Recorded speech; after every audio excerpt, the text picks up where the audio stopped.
Hello friends, હું doctor Divyata Achakiya, Trimurti IC incharge medical officer Junagadh. આજે હું તમને થાઇરોઇડની બીમારી વિશેની માહિતી આપીશ. તો સૌપ્રથમ આપણે જાણીએ કે થાઇરોઇડ એટલે શું, તેની બીમારીના પ્રકારો કેટલા છે અને તેનું નિદાન કેવી રીતના થાય અને સારવાર શું છે. તો સૌપ્રથમ જાણીએ કે થાઇરોઇડ ગ્રંથિ એટલે શું. થાઇરોઇડ એ આપણા શરીરમાં એક નાનામાં નાની ગ્રંથિ છે જે ગળાના ભાગમાં આવેલી છે, જેની આજુબાજુ શ્વાસ નળીના સ્નાયુઓ રહેલા છે, જે એક પતંગિયા આકારની ગ્રંથિ છે. થાઇરોઇડ ગ્રંથિનું કાર્ય શું છે? તો કે થાઇરોઇડ ગ્રંથિ એ આપણા શરીરમાં બે જરૂરી અંતઃસ્ત્રાવોનો સ્ત્રાવ કરે છે, એક T3 અને એક T4. અને થાઇરોઇડ ગ્રંથિ એ આ અંતઃસ્ત્રાવોનો સ્ત્રાવ આયોડિનની મદદથી કરે છે. થાઇરોઇડ ગ્રંથિને કાર્ય કરવા માટે આપણા મગજમાં રહેલી પિટ્યુટરી ગ્રંથિ એક TSH અંતઃસ્ત્રાવનો સ્ત્રાવ કરે છે, કે જે થાઇરોઇડ ગ્રંથિને સ્ત્રાવ કરવા માટે ઉત્તેજિત કરે છે. હવે આપણે જાણીએ કે થાઇરોઇડ ગ્રંથિની બીમારીના પ્રકારો કેટલા છે.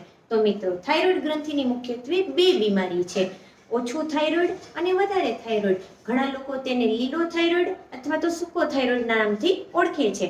અમારી ભાષામાં જેને હાઇપોથાઇરોઇડિઝમ અને હાઇપરથાઇરોઇડિઝમ કહીએ છીએ. એટલે કે થાઇરોઇડ ગ્રંથિમાંથી જો T3 અને T4 અંતઃસ્ત્રાવનો સ્ત્રાવ વધી જાય તો તેને હાઇપરથાઇરોઇડિઝમ કહે છે, અને જો થાઇરોઇડ ગ્રંથિમાંથી T3 અને T4 નો અંતઃસ્ત્રાવનું પ્રમાણ ઓછું સ્ત્રાવ થાય તો જેને હાઇપોથાઇરોઇડિઝમ કહીએ છીએ. આજે આપણે જાણીશું સૂકો થાઇરોઇડ એટલે કે હાઇપોથાઇરોઇડિઝમ. જ્યારે થાઇરોઇડ ગ્રંથિ એ પોતાનામાંથી T3 અને T4 નો અંતઃસ્ત્રાવ ઓછા પ્રમાણમાં સ્ત્રાવ કરે છે, ત્યારે દર્દીમાં શું લક્ષણો જોવા મળે છે. તો કે થાઇરોઇડ ગ્રંથિ આપણા શરીરમાં ચયાપચયની ક્રિયામાં મદદરૂપ થાય છે. જો આ સ્ત્રાવ ઓછો થાય તો દર્દીને ભૂખ ઓછી લાગવી, વજન વધવો, તેમજ થાક લાગવો અને મગજ ઉપર અસર કરે છે, કે દર્દીની તમામ ક્રિયાઓ સ્લો થઈ જાય છે, જેમ કે ચાલવું સ્લો, વિચારો સ્લો, હતાશા, નિરાશા, ઊંઘ વધુ આવવી, પછી મેમરી લોસ એટલે કે યાદશક્તિ ઓછી થઈ જવી.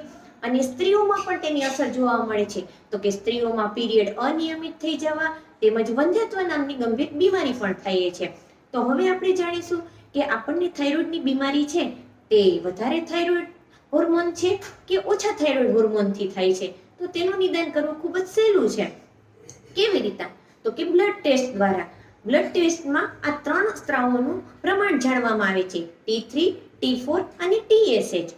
હવે જાણીએ કે જ્યારે આપણને ખબર પડે કે આપણને થાઇરોઇડની બીમારી છે તો આપણે એની સારવાર શું કરાવવી જોઈએ. જો મિત્રો, આ લક્ષણો જોવા મળે તો તુરંત જ આપણે ડૉક્ટરને બતાવવું જોઈએ અને તેનું નિદાન કરાવીને આપણને કયા પ્રકારનો થાઇરોઇડ છે તેની સારવાર અચૂક ચાલુ કરાવી દેવી જોઈએ.